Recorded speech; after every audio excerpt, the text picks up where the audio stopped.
grade 10s, and welcome to lesson 2 in our reproduction unit. Today we're going to talk a little bit about asexual reproduction. So by the end of this lesson and the practice you'll do, you should be able to describe 2 or 3 different types of asexual reproduction and describe some applications of this. You should also be able to describe kind of some benefits to asexual reproduction as well as some drawbacks.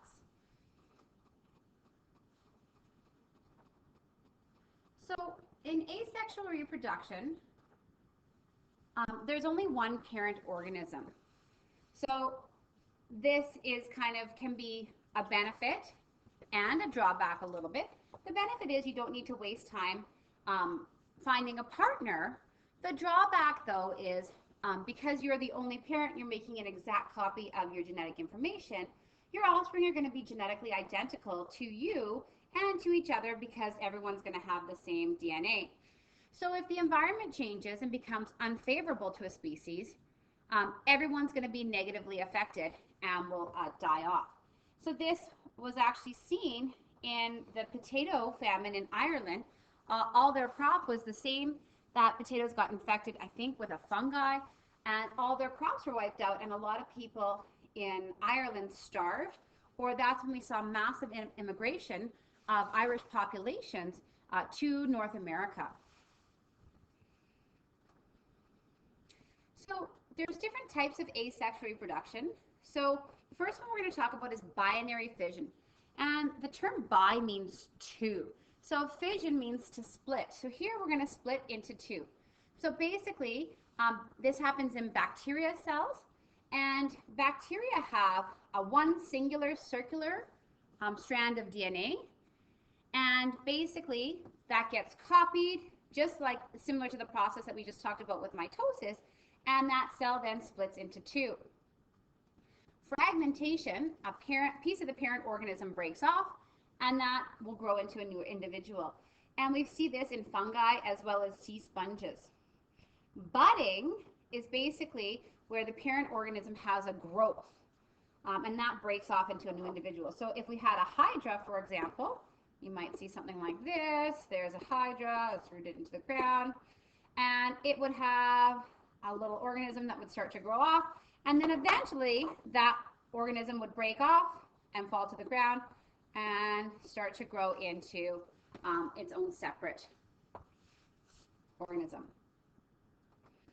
Sporulation, the parent organism produces spores, and these spores are made by that process of mitosis, and then they'll develop directly into new individuals. So spores aren't seeds, they're single, that should say celled, reproductive units capable of producing a new individual.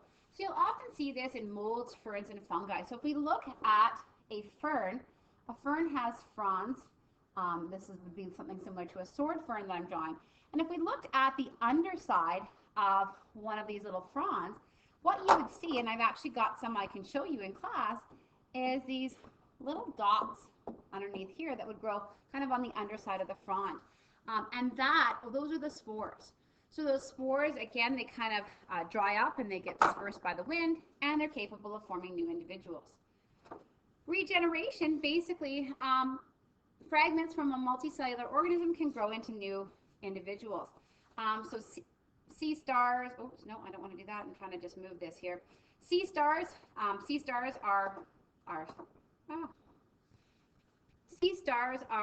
starfish. They tried to rename them as sea stars. Sponges will do this, crayfish.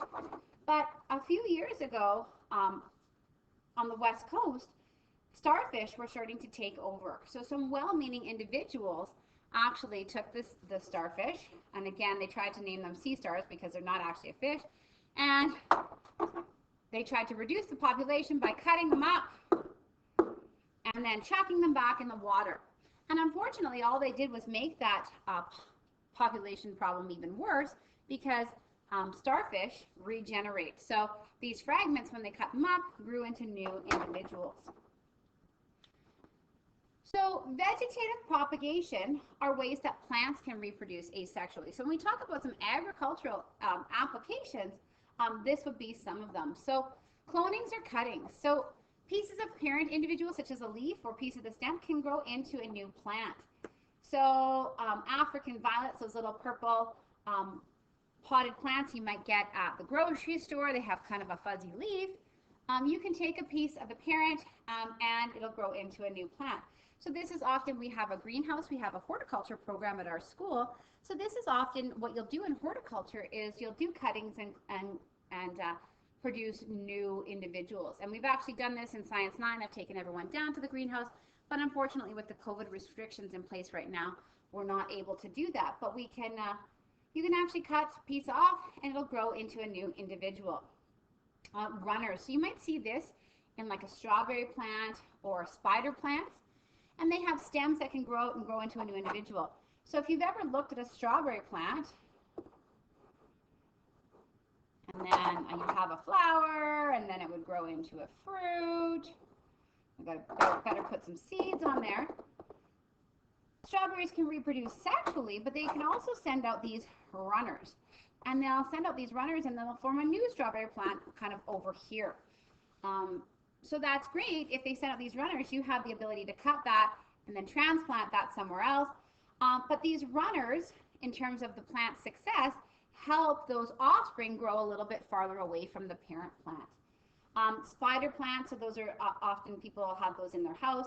You can see sometimes the spider plant looks kind of something like this. My art skills are pretty awesome. And you'll have this runner and you can actually see the new plant kind of form there. And you can just clip that and plant it in some soil and give it some water and some light and it'll grow into a new individual. So obviously if you are planting a garden or you own a greenhouse or things like that, you could actually use some of these and it's pretty easy to kind of make new spider plants, and then if you were going to sell them to your neighbors or whatever else in your greenhouse, you could sell those, take a cutting of this little spider plant here, plant it in its own pot, and you could actually sell that.